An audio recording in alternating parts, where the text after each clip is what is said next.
Buenas tardes, sean bienvenidos y bienvenidas a la Sociedad de la Ciencia, este programa de Radio USACH, donde nos reunimos a compartir las distintas miradas sobre ciencia, investigación y academia, y cómo podemos articular estas distintas visiones hacia un mejor desarrollo de nuestro país. Soy Fernando Ortiz, biólogo e investigador USACH.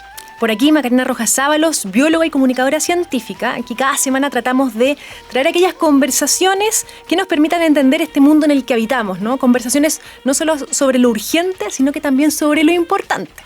Y por eso, Feña, me gustaría que esta semana comenzáramos el programa con algo que ha sido bien controversial, y es que hace algunas semanas en el Congreso se ratificó la prohibición del uso de celulares en todos los niveles educativos, salvo la educación superior, que no esperábamos que se metieran en el saco. Claro, ¿no? Que sí. La nueva normativa va a comenzar a regir el año 2026, ahora mismo, y prohíbe el uso de celulares en la educación parvularia, básica y media.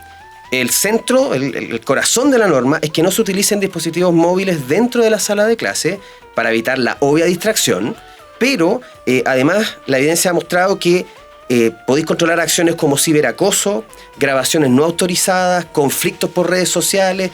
Son todos problemas que se vienen documentando desde hace años. Se vienen documentando y no habíamos hecho nada, ¿no? Y aquí es importante porque hay muchos estudios que demuestran que el uso no regulado quizás de estos aparatos móviles son quizás la mayor fuente de distracción a nivel cognitivo, ¿no? De aprendizaje. Incluso, de hecho, hay estudios que muestran que tenerlo apagado pero visible reduce la memoria de trabajo de quienes estamos, ¿no? Ahí, a merced, ¿no? Del celular. Exacto. Ni hablar del multitasking, algo que estamos muy acostumbrados, porque la neurociencia sí ha sido muy categórica en que cambiar entre clase o tareas de desarrollo, ¿no? Y, por ejemplo, solamente mirar el WhatsApp reduce hasta un 40% la eficacia cognitiva y también la concentración. La memoria de trabajo. Exactamente. Sí. Por lo tanto, quizás este uso no regulado aumenta la distracción efectivamente, reduce este rendimiento académico y también laboral, impacta obviamente en la comprensión lectora, la resolución de problemas y, por supuesto, algo que siempre se nos olvida, pero que funcionamos en colectivo y en red, ¿no? Por lo tanto, genera esta distracción por contagio. Si tú agarras tu celular, voy a tender a decir, bueno, ¿qué está pasando con mi vida, ¿no? Exacto. Con mi vida aquí en la nube. Y el resto se contagia, empieza a hacer lo mismo y el desastre de distracción contagiada, ¿no? Exactamente. Ahora, hay que hacer un matiz, y es que no toda la evidencia muestra que el celular, el uso del celular, tiene efectos negativos únicamente. Hay algunos casos donde con la guía adecuada se puede utilizar como una herramienta de enseñanza. Y esta nueva norma considera esta evidencia para algunos casos especiales, y entonces algunos estudiantes con necesidades educativas particulares van a poder usar el celular en condiciones controladas, siempre con guías y tutores, y además cuando el celular funcione únicamente como ayuda técnica.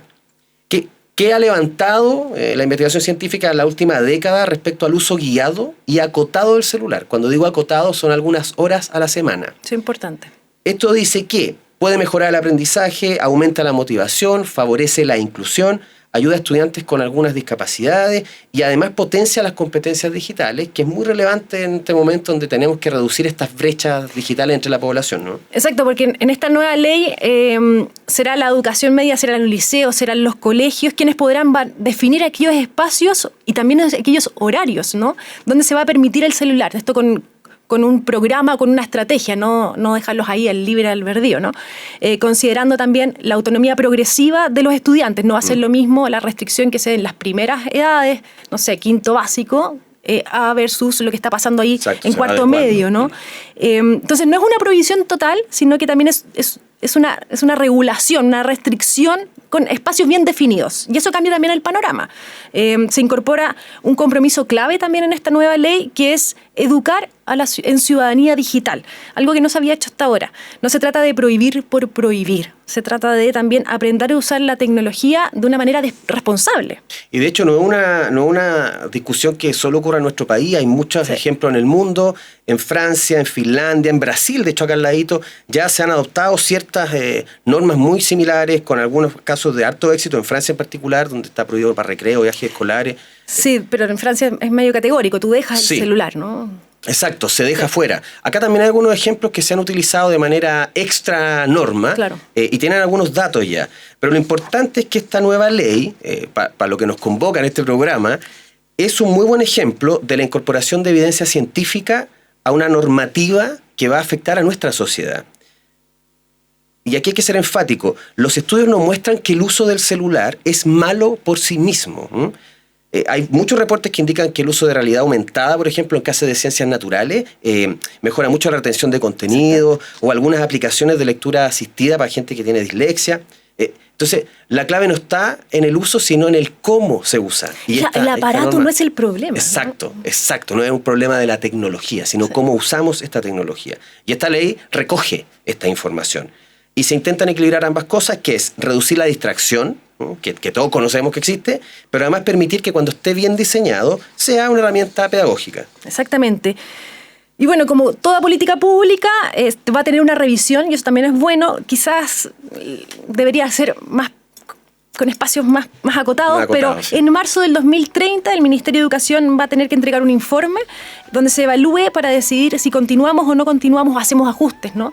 Y ahí vamos a estar nosotros, por supuesto, muy atentos porque estamos frente a una medida que, como tú dices, abre un debate importante, ¿no? Cómo equilibramos esa necesidad de concentrarnos en aprender con la responsabilidad de formar ciudadanos digitales capaces de convivir con la tecnología y no solamente evitarla, ¿no? Si esto ya está. Exacto, y con esta los invitamos a esta reflexión en sus casas de cuál es este equilibrio en el uso y desuso de tecnología. Y vamos a hacer una pausa y vamos a volver con más conversación, donde tenemos una invitada y un invitado y nos vamos a adentrar en las posibilidades de la comunicación científica en el siguiente bloque, aquí en la Sociedad de la Ciencia. No se vayan.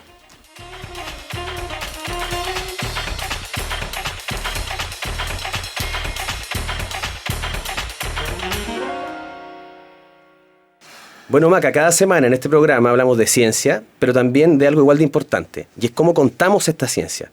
Porque un país donde la evidencia aún disputa espacio con rumores, que convive con innovación, con urgencias sociales, pero también con negacionismo, en estos espacios comunicar bien el conocimiento ya dejó de ser un lujo, es ahora una necesidad democrática. Exactamente, y esa tarea, la de contextualizar, la de cuestionar y también la de acercar la ciencia a la vida cotidiana, no es solamente de laboratorios o de ministerios, de los tomadores de decisiones, sino que también es un trabajo periodístico. Es un trabajo que exige mucho rigor, también exige sensibilidad y un enorme sentido de servicio público. Por eso hoy quisimos invitar a dos periodistas que vienen desde trayectorias muy distintas, pero que comparten una misma convicción: que la comunicación de la ciencia puede cambiar conversaciones, puede ampliar horizontes y puede ayudar a tomar mejores decisiones en la sociedad. Exactamente, nos acompaña Iván Rimaza, quien es periodista y conductor de All Unities Lab, en TV USACH y también en Radio USACH, que es un espacio donde cruza la comunicación, el humor y la actualidad para acercar el conocimiento a nuevas audiencias. Iván se formó como periodista y también se especializó en comedia en la Universidad Diego Portales, que es un sello que ha ido incorporando también en esta comunicación de la ciencia. También es profesor del Diplomado de Comunicación de la Ciencia de la Universidad de Chile y antes trabajó en medios como ADN, Futuro, Cooperativa, Concierto Rock and Pop y la radio Bio Bio también. Bienvenido, Iván. Bienvenido. Para ganarme la plata de alguna manera. Muchas gracias. Muchas gracias. Y junto a Iván, hoy también recibimos a Diana Torres. Diana es periodista y magíster en comunicación social. Ha sido directora y creadora de medios de comunicación como Ñuñoa Tu Radio y Radio Juan Gómez Millas de la Universidad de Chile, lo más grande. Sí. Estudié ahí. Actualmente es editora y periodista de USTV. Ya vamos a hablar un poquito más de eso. Esta es la red de medios de comunicación de las universidades del Estado y además es profesora en la Escuela de Periodismo de la Universidad de Chile. Bienvenida, Diana. Gracias por venir. Muchas gracias a ustedes por la invitación. Felices de estar acá. Buenísimo. La conversación de hoy día es un poco... Ya la ciencia dejó de ser algo de las élites, pero el rol es de nosotros, ¿no? De poder acercarla a nuevas audiencias. Ustedes lo hacen de plataformas distintas, con estilos distintos, con sellos distintos. Y eso es lo importante, ¿no? Llegar. Pero queríamos saber un poco... ¿qué los movió a llegar a la ciencia? Iván, en tu caso, tú estabas conduciendo otros tipos de programas y llegaste acá a Radio USACH y te hiciste cargo de, entre otras cosas, ¿no? Del ítem ciencia. ¿Cómo fue eso? Sí, la trayectoria es larga. Yo nací en 1990. No, pero de verdad que podría remontarse un poco al colegio, porque en mi colegio me hacían decidir por electivos. Humanista, biólogo y creo que físico matemático, el tercero. Y yo en tercero medio dije ya, biólogo. Y me fui por el lado científico más tradicional, ¿no? Y de repente dije como, sí que me interesa mucho esto, pero no me va tan bien como en el tema humanista, que quizás no me gusta tanto, pero me saco mejores notas. Entonces, por un tema PSU, dije ya, me voy a ir al humanista. PSU, imagínate. Sí, por un tema PSU. Aquella época. Y de hecho estábamos haciendo la PAE en esta semana. Así que, bueno, terminé en el curso humanista y ahí entré al tema del periodismo. Y como tú bien decías ahí, primero haciendo cosas nada que ver con la ciencia, o sea, editando programas de actualidad, noticias, reporteros, web, etcétera. Y eventualmente en una de esas pegas me llama, me acuerdo que era, no sé si el 2020, se me pierde la fecha, pero me llama el director de entonces de la radio acá de la USACH y me dice que hay un concurso público que está buscando periodistas científicos. Y yo le dije, yo no tengo idea de la ciencia. Le dije, no, voy a quedar como idiota. Y me dice, no, pero dale, confío en ti, he visto tu trabajo, ¿por qué no postuláis? Entonces postulé al concurso público, quedé, y ahí empecé a conducir ese programa que de hecho en ese entonces lo conducía la Ibelis Martel, que era el All You Need Is Love. Ella partió con el All You Need Is Love y yo tomé la posta, digamos, desde el 2020. Hubo ahí un cambio de rector, entonces me tuve que ir a dar un paseo por otras radios y volví hace como, no sé, un año a tomar nuevamente el All You Need Is Love, que tiene un estilo muy distinto, siento yo, a la primera vez que lo hicimos, que duró harto tiempo, era mucho más parecido al de la Ibelis, muy bueno en su propio mérito, pero resonaba conmigo, yo creo, esto que tú decías, más meterle humor, meterle más late show, meterle espectáculo de alguna manera, ¿no? Como la tele noventera o la tele de Sábado Gigante, de repente me disfrazo, tenemos pantallas con colores. Claro, entonces ha sido un tránsito como de no saber nada de la ciencia, pese a que mi familia es del área de la salud, mi mamá es matrona, mi papá es tecnólogo médico, entonces por ahí yo creo que he tenido como afinidad, pero claro, yo creo que al final me apropié o me empoderé de no saber de ciencia. Siento que eso puede ser una virtud también para divulgar muchas veces. Claramente, sí, porque llegas con las preguntas que todo el mundo tiene, ¿no? Exacto, sí. Exacto. Y el formato además es algo que no teníamos en Chile, por lo tanto, per se tiene valor. Sí, muchas gracias. Oye, y antes de entrar en el cómo, porque me parece interesante esto de que te llame por un concurso pidiendo un periodista científico, pensando en las escuelas de periodismo científico que hay en Chile. Sí. Diana, ¿tú cómo llegaste también a este camino desde el periodismo? Uy, un poco diferente arriba, porque yo siempre humanista. Yo me fui por el electivo humanista, desde un inicio. Y la verdad es que el acercamiento con la ciencia lo he ido teniendo con el tiempo. Yo diría que los últimos 2 años, estando en USTD+, y trabajando temas más de ciencia más dura, con las y los investigadores de todas las universidades del Estado, ahí he tenido un acercamiento mucho más profundo. Pero durante muchos años yo estaba mucho más ligada al desarrollo de medios de comunicación y también a la cobertura más de cultura. Ahora, lo interesante que ocurre es que la cultura se cruza con la ciencia todo el tiempo. Tú ves artistas plásticos diseñando cosas que tienen que ver con la ciencia también. Y la ciencia también utiliza a las artes para poder enseñar, divulgar, etc. Entonces, se cruzaban algunos temas. Ahora, dentro de los primeros acercamientos, yo recuerdo que era muy importante, cuando estuve a cargo de la radio Juan Gómez Milla, poder definir frentes. A nosotros los periodistas nos dicen, ¿cuál es tu frente? Nos dicen. Y uno dice, cuando está a los primeros años saliendo de la universidad, tú decís, no sé cuál es mi frente porque tengo mucho que descubrir. Pero con política, policial, hay mucho, sí. Y ahí en ese momento, estoy hablando hace muchos años atrás, 2017, diseñamos el Frente Medio Ambiente, que era un poco más vinculado a los problemas socioculturales que ocurrían, producto de las mineras, el tema de la escasez hídrica, etcétera. Pero ahí siempre había que tener una mirada, una visión desde la ciencia. Alguien te tenía que explicar. Claro, la academia estaba qué pasaba, también, pues. Claro, y qué pasaba con el ecosistema también de esas comunidades para poder entender el proceso.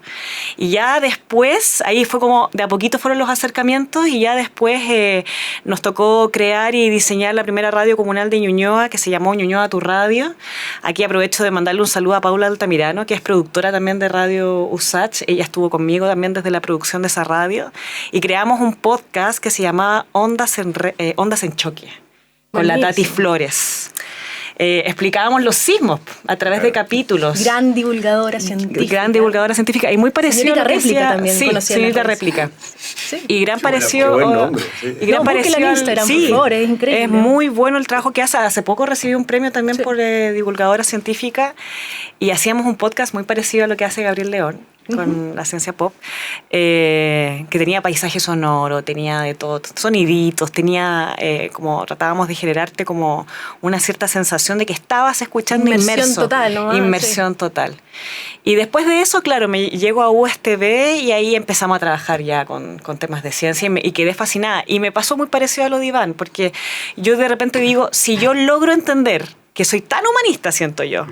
Porque hay que estudiar mucho para poder trabajar en periodismo científico. Claramente. Si yo logro entender lo que me está diciendo la o el entrevistado, logro crear un relato, una narrativa en la nota periodística, el documental, lo que sea que uno está armando, yo creo que logro llegar a la gente. Sí. Porque si yo lo entiendo, la gente lo va a entender también. Ahí uno se pone como en ese lugar. Y eso es clave porque, lo decías también Iván, y lo decía Feña, no existe algo así como formación en periodismo científico en Chile, lamentablemente. Existen posgrados, algunos cursillos por aquí y por allá, pero no te lo enseñan. Pero sí desde el oficio periodístico sí te enseñan a llegar a la ciudadanía. En el fondo, sí, lo que hay que hacer es estudiar y mantener ese rigor. ¿Cómo lo ven? Los dos son profesores universitarios. Tú derechamente trabajas, Iván, con personas que se quieren dedicar a la divulgación, ya sea desde la ciencia o desde el periodismo. ¿Cómo ves esa falta quizás de especialidad? Qué buena pregunta, porque no tengo una respuesta y la voy a tener que improvisar. A ver, yo diría que a todos nos encanta aprender, curiosear. Yo creo que eso es una cuestión muy humana. Esto parece cliché la frase, ¿no? Pero como cuando niños preguntábamos por qué el pasto es verde, cuando niños preguntamos si la zanahoria nos ayuda a ver en la oscuridad, y pareciera que de los 20 años, de los 15 años incluso en adelante, nos empezamos a dejar de hacer esas preguntas. Yo siento que todos tenemos en la base una facilidad para transformar cosas complejas en sencillas. Y esa facilidad viene justamente del interés genuino, creo yo. O sea, me ha pasado a mí, de nuevo, suena una obviedad, pero cuando uno realmente se interesa por el tema que te están contando, y esto lo llevo incluso, piensa a un carrete, por ejemplo. Te juntáis con amigos que ya son el círculo externo, y no sé, Maca bióloga, Fernando neurocientífico, Diana, yo periodista, y nos toca, no sé, hablar con un ingeniero comercial, por ejemplo. Oye, ¿en qué trabajas tú? No, soy ingeniero comercial. La gente no libera información que no te permite entenderla y tú no tienes que empezar a tirar el cable, que es un poco lo que me pasa también en la entrevista o al divulgar ciencia de todo tipo. Ya, pero ¿qué así realmente? No, es que soy analista de sistemas. Ya, pero ¿qué significa, por favor? Y es como, pero es que nunca nadie me había preguntado tanto, ¿no? Como que nadie le interesaba de verdad, pensé que lo estaba diciendo como de cortesía. Sí, claro. Y yo le digo, no, de verdad, pues explícame porque quiero entender, para empatizar contigo de alguna manera. No, me siento al computador y veo programación, no sé qué, qué cuático, y cuando tenés que programar esto no te pasa tal cosa, y me dice, qué buena, sí, porque siempre me pasa eso. Entonces uno se da cuenta que desde el genuino interés, del interés de guagua, interés de niño, digamos, que yo trato de evocar cada vez que hago el programa o converso con alguien que me interesa, tenemos esa facilidad como para divulgar. ¿Significa eso que no necesitamos diplomados, que no necesitamos magísteres? No, jamás, por favor, tengámoslos, porque por supuesto que hay gente, yo creo que tiende a esa facilidad más que otra.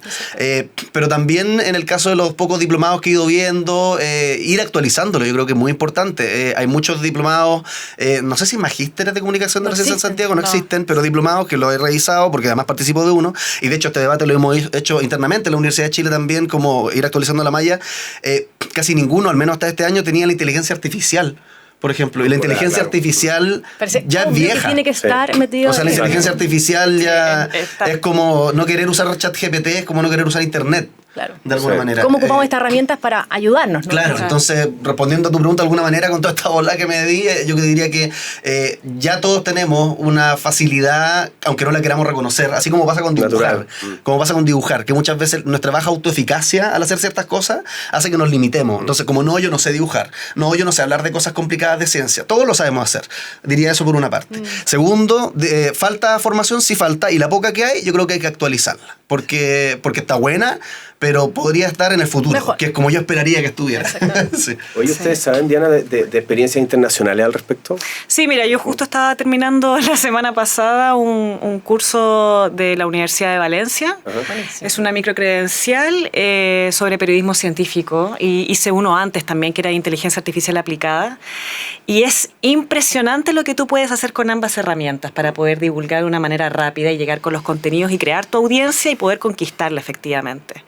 Como dice Iván, yo también creo que hay una necesidad por conocer ciencia, y en ese curso y en esa microcredencial estábamos, es parte de un proyecto que tiene de financiamiento, de fortalecimiento de las universidades del Estado. Estábamos las 18 universidades del Estado en ese curso junto con gente de Costa Rica, de Argentina, de Colombia, una ensalada maravillosa, voy a decir, porque todas las realidades muy, muy diferentes. Y lo que me pareció interesante era que todos los periodistas científicos de las universidades estatales tenían demasiada curiosidad por aprender y querer como estar con mayor desarrollo de la información, ¿cachai? Como poder estar a la altura del momento actual finalmente. Entonces sí hay curiosidad, sí hay interés, sí hay necesidad por formarse, y como periodista, como profe también, tú te vas dando cuenta del tratamiento de la información. Sí. Por ejemplo, tenemos que los científicos, aquí voy a hablar por ustedes dos, díganme si me equivoco, ustedes como que están más preocupados, por ejemplo, del proceso, un examen clínico. El proceso. Fase 1, fase 2, fase 3, fase 4. Nosotros estamos interesados en cómo todo eso lo hacemos llegar a la gente y le decimos a las personas de qué manera se van a ver involucradas o no en ese proceso, cómo los afecta o no. Entonces, hay dos formas de comunicarlo efectivamente. ¿Qué es lo relevante y lo interesante de esto? Es que trabajemos de manera colaborativa. Eso es lo más importante. Yo recuerdo hace un par de años atrás, no sé, serán 10 años atrás, en donde costaba que la ciencia y el periodismo trabajaran en conjunto. Había una cosa de rechazo. A nosotros siempre nos dicen mucho conocimiento, poco nivel de profundidad. Siempre nos están diciendo eso. Entonces, la necesidad de formarse ahí nuevamente, pero de trabajar en conjunto. Y el otro punto relevante, me parece, es la creación de nuevos medios de comunicación. Sobre todo hoy en día. Sí, sobre todo hoy en día. No tenemos una ley de medios en Chile, pero de todas maneras es importante que desde los medios de comunicación públicos, como USACH, por ejemplo, y otros más, se puedan crear contenido científico accesible para las personas, pero de calidad, cosa de que, por ejemplo, no se distorsione lo que uno está diciendo. Sí. No porque tú quieras acercar la información, va a prescindir de elementos fundamentales para su comprensión. Entonces, sí, ese es otro punto. Bueno, este programa es uno de esos ejemplos. Y el Diván también. El Diván también. Y hay un montón de otros programas también, lo que hace USTD, también tengo que mencionarlo, por supuesto, lo que hace USTD también, y todo el resto de... Ahí yo traje una listita que más rato quiero leérselas igual, de programas que podemos recomendar que lo hacen también desde las universidades del Estado. Es interesante lo que mencionas, quiero rescatar algo que mencionas de o el proceso o la conclusión, de modo más grueso. Claro. Con el impacto. Pero tienen distintos objetivos. Sí. Porque lo hablábamos en programas anteriores. ¿Qué pasa cuando uno solo entrega la conclusión sin mostrarle al público general el proceso? Se genera esta idea de que la ciencia es un golpe de suerte, que es magia, que es alguien que hizo esto y es un genio. Y no te cuentan que en realidad eso duró 20 años, que hubo muchos fracasos, que lo importante, y ahí es donde se desconecta con la necesidad de financiamiento, de la importancia en la sociedad para alguien. Entonces, por eso son objetivos distintos, entendiendo que yo desde el laboratorio, haciendo mi experimento, entiendo que si no le cuento a la gente la importancia de lo que yo hago algún día podría tener la sociedad, no tiene impacto y además es injusto. ¿Por qué alguien va a potenciar el financiamiento de una investigación si no tiene idea de para qué sirve, por qué lo está haciendo? Sí. Por eso es necesaria esa conversación completa. Eso, y un punto de equilibrio, creo yo. Exactamente. Porque ambas cosas son relevantes para la comprensión. Sí. Ustedes hablaban en ambos casos el tema de, claro, para poder contar tenemos que empatizar. Pero hoy en día estamos en un mundo súper individualizado, todos nos miramos el ombligo, tratamos aquí de hacer cosas distintas, cada uno desde su trinchera, pero es difícil. Entonces, ¿cómo llegamos justamente hilando a esa conversación? De entender procesos, de entender una cosa macro, de entender algo que la ciencia nos ayuda a mejorar como sociedad, cuando lo que yo quiero es llegar más rápido, que me paguen más, no sé. Qué interesante, Maca, porque tengo dos reflexiones que hacer al respecto. Uno, hace un par de años, y ya voy a llegar al punto, hubo una investigación, y todo esto nos dice la importancia de la ciencia, guiada por Aldo Mascareño, junto con otro equipo de sociólogos y cientistas políticos que ellos trabajan en el CEP, que ellos estudiaron el Partido de la Gente en su momento, que ahora es el gran misterio, ¿qué es el Partido de la Gente? Claro. No sé qué. Hace pocos días, lo digo porque cuando estemos emitiendo esto, puede que haya pasado más tiempo, pero digamos, hace 5 días más o menos, el Partido de la Gente se definió por no apoyar a ninguno de los dos candidatos, ni Kast ni Jara. Y en este informe, que de nuevo es lo que nos dice la ciencia, si no fuera por la ciencia no entenderíamos fenómenos como este, nos dice que esto es una postdemocracia, un individualismo postdemocrático. ¿Qué significa esto? Y tiene mucho sentido con no apoyar a ninguno de los dos candidatos, que es como las instituciones democráticas existen, voten, pero la verdad vale harto champiñón esta cuestión, le dicen los votantes, digamos, de alguna manera al país, ¿no? Es como, respeta las instituciones, pero mañana tenemos que ir a trabajar igual. Que eso es la posdemocracia, ¿no? Todavía estamos viviendo en un sistema democrático, pero ya no nos creemos tanto y es mucho más individualista, etcétera. ¿Por qué hago toda esta lectura? Porque siento que el PDG está representando a un grueso de nuestro país, importante, que no hay que desmerecerlo, que yo creo que ha sido el gran problema que han hecho los periodistas de otros lugares y políticos también. Y ese grueso de la población, e incluso personas que realmente votan por Jara, por Kast, por Kaiser, no hay que individualizarlo en ningún candidato, se están tendiendo más al individualismo. Y eso cuesta mucho a la hora de enfrentar problemas que son mucho más colectivos, mucho más comunitarios, como lo del cambio climático, como lo es la contaminación de plástico en el mar, como es, etcétera. Y a mí me pasa también, y ahora sí respondiendo a tu pregunta, que de repente yo tengo que ponerme en el lugar de estas personas, que de repente están en una posdemocracia, que están en un mundo individualista, que están en un modelo de capitalismo tardío, que probablemente es un grueso de la población, repito, porque uno de repente vive en una burbuja y cree que los valores que uno tiene los tiene la mayoría, y eso no pasa. Después vemos las elecciones y nos sorprendemos de que pareciera que vivimos en una realidad paralela, ¿no? Y eso es por los sesgos que tenemos, etc. Entonces yo de repente a los investigadores les tengo que decir como, oye, ya perfecto, estamos súper de acuerdo con el cambio climático, pero alguien que nos está viendo en la casa dice, ¿qué me importa a mí el cambio climático? ¿Qué me importa si yo tengo aire acondicionado? ¿Por qué me tendría que urgir? ¿Por qué tengo que cortar el agua? Porque ustedes me dicen, científicos. Si de cuándo que la autoridad tiene que dictar, no me importa, yo con suerte le hago caso a los carabineros y le hago caso a los científicos. Y eso es muy real. ¿Ah? Claro. Sí. Entonces yo de repente tengo que ponerme en este lugar, no sé si con la intensidad con la que lo estoy diciendo ahora, pero y los científicos empatizan mucho y siento que ahí salen, porque hay una frase que me gusta mucho a mí, y es que las preguntas habilitan nuevas formas de expresión. Y una buena pregunta, ¿y qué es una buena pregunta? No necesariamente una pregunta que te represente. De repente una pregunta que venga del lugar correcto va a hacer que esa persona dé la explicación adecuada. Entonces ponerme yo de repente en el lugar de alguien que es un descreído del cambio climático va a hacer que este científico saque con mucha más pasión las razones reales de por qué esto va a ser un impacto al ser humano. Entonces me diga, por ejemplo, ya, no te preocupes, tu aire acondicionado va a estar feliz, pero de acá a 10 años más, no sé, va a desarrollar un edema, un enfisema cardiopulmonar, no sé, no tengo idea de medicina, lo siento, los científicos, porque indirectamente esto te terminó rebotando. Y eso hace, yo creo, una buena pregunta, y el saber empatizar con este individualismo que yo no lo enjuiciaría tanto de un lado moral, porque cuando uno empieza a decir no sean individualistas, eso genera todavía más rechazo. En cambio, cuando uno empatiza con esa manera de ver el mundo que quizás a nosotros no nos gusta, pero que es mayoritaria, lamentablemente, se logra una mejor divulgación científica. Son fenómenos sociales también que Sí. estamos viviendo. Sí, y bueno, igual esto se cruza, por supuesto, con políticas públicas también, ¿no? Depende del gobierno que venga ahora, a ver si se va a posicionar el tema de ciencia o de qué manera vamos a estar hablando de inteligencia artificial o qué va a pasar con el cambio climático, o la posición que finalmente va a tomar Chile de todas las instancias internacionales de las cuales participa.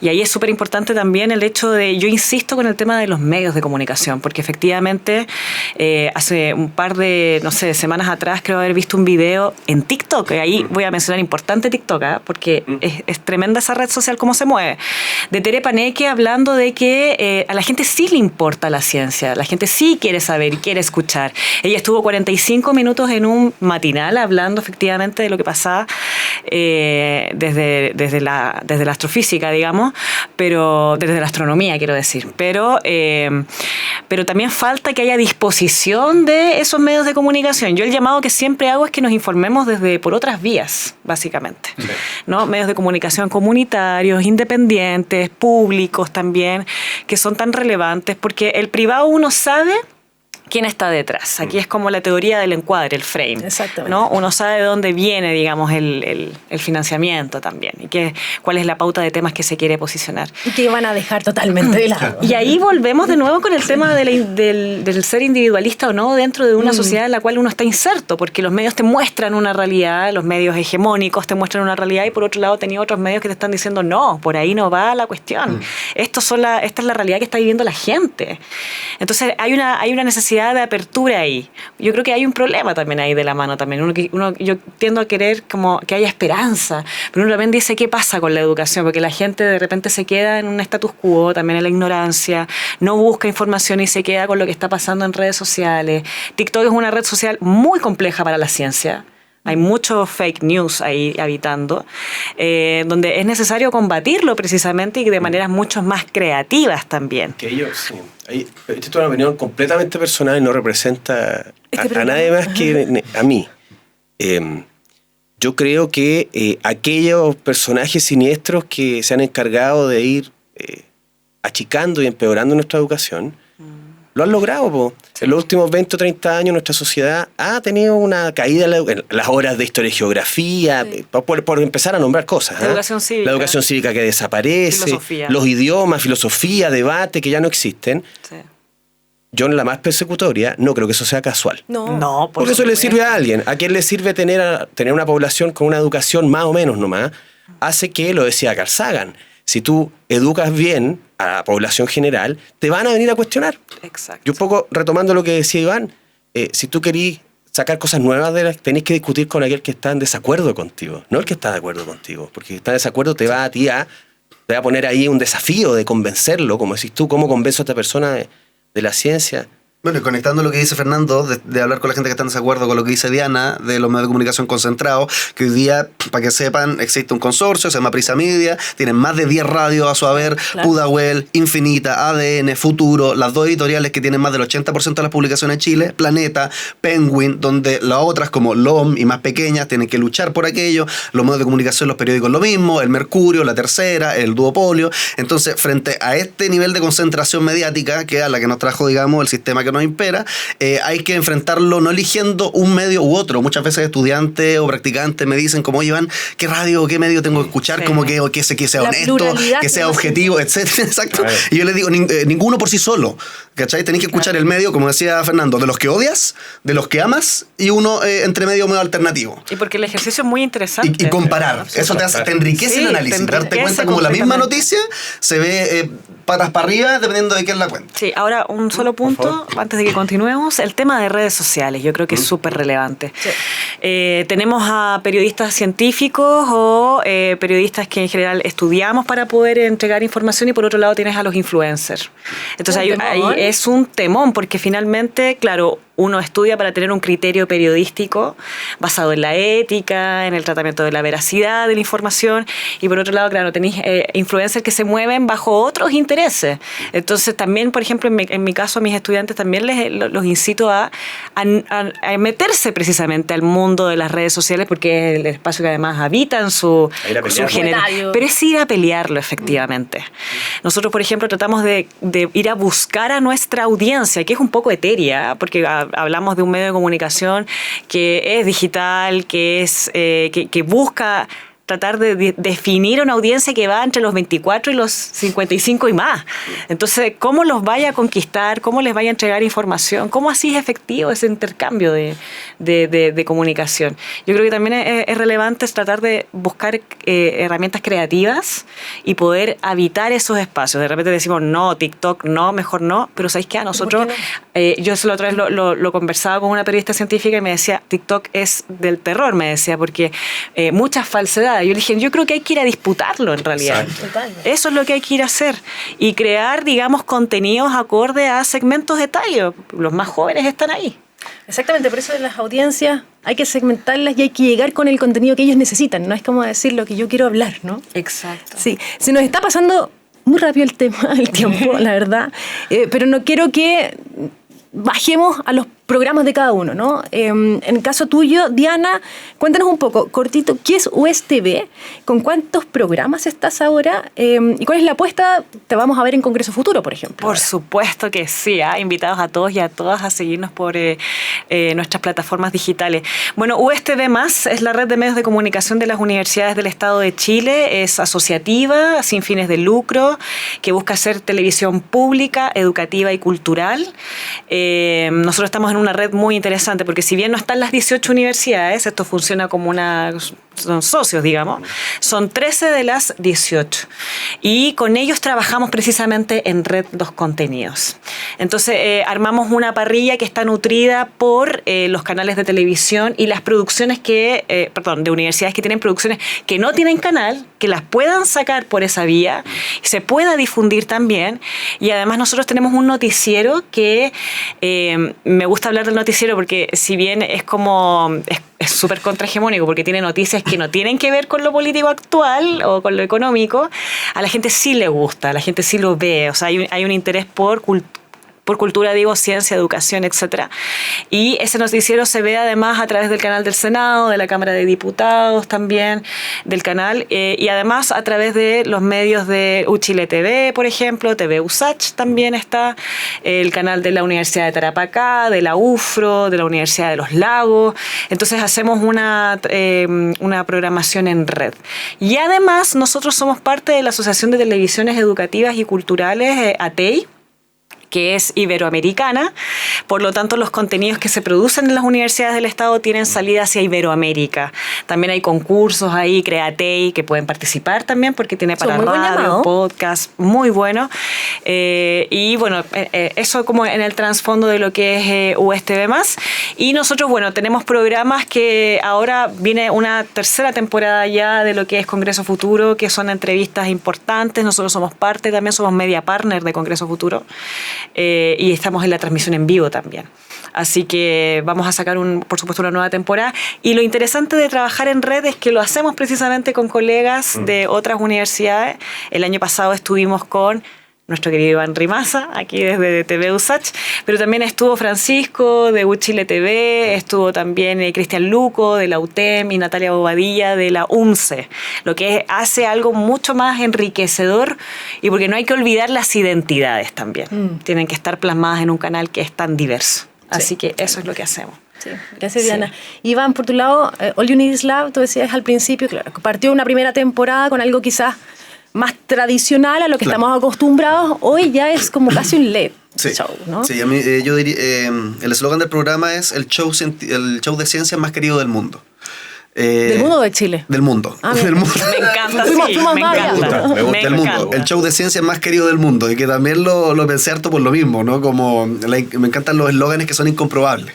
Me encanta. Porque no hay una calidad asegurada. O sea, yo no te estoy diciendo soy el mejor programa de Radio USACH. No. Porque ahí he tenido que empezar a debatir y va a ser... No, soy el mejor programa del mundo. No, y ni siquiera el mejor. Ojo. El más querido. Sí, pues, claro, ahí... Inevaluable. Inevaluable. Pura subjetividad. Es pura subjetividad, es pura publicidad, es puro marketing. Pero es pura pulsión. Es pura pulsión, sí, tal cual. Entonces, sí, yo creo que es un muy buen resumen en el sentido de que no lo veo tanto como un programa, sino más bien como un show, como un espectáculo. Y el gran desafío, bueno, para los que no saben, All You Need Is Love, tenemos 2 entrevistas a científicos cada día. Vamos de lunes a viernes, de 11 de la mañana al mediodía, completamente en vivo. El único programa, de hecho, que va completamente en vivo de ciencia de lunes a viernes en la televisión chilena. Y no solamente los invitados son de las ciencias naturales o las ciencias físicas exactas, que son las que generalmente asociamos con ciencia, sino que me gusta a mí invitar a académicos e investigadores que hagan ciencia en todas las áreas. He invitado a expertos investigadores en teatro de la Universidad de Chile, he invitado a filósofos, expertos en derecho, de las ciencias sociales que hablar. De hecho, las ciencias sociales resuenan mucho conmigo, entonces tengo muchos investigadores en las ciencias sociales. Y la idea siempre también es someterlo a un juego. Entonces, en cada una de estas entrevistas tenemos un juego que puede ser una ruleta, puede ser una pecera. En la ruleta salen preguntas, en las peceras, por ejemplo, salen factos polémicos, provocadores, ¿no? La Maca fue al programa a entrevistarla y le dije el paracetamol provoca autismo. Y la idea, entonces, es, bajo esta dinámica que sabemos y también está investigadísimo por la ciencia, la espontaneidad que genera el juego y lo atractivo que es el juego, hace que la respuesta sea mucho más honesta. Muchas veces, al venir después de una ruleta o una pecera, que yo hacer la pregunta. Y a la vez también me permite tercerizar preguntas que si las dijera un conductor o un periodista, podría ser un poco cuestionable. Sí. ¿No? Si es que yo digo una afirmación muy escandalosa, muy polémica, porque a mí se me ocurrió, puede ser, ¿por qué está diciendo eso? En cambio, si salió una pecera... Es un juego. Lo es ajeno, exacto, es un juego. Entonces hay una estrategia editorial también ahí de poder abordar de repente ciertos temas. He dicho, no sé, los sindicatos son puro flojo.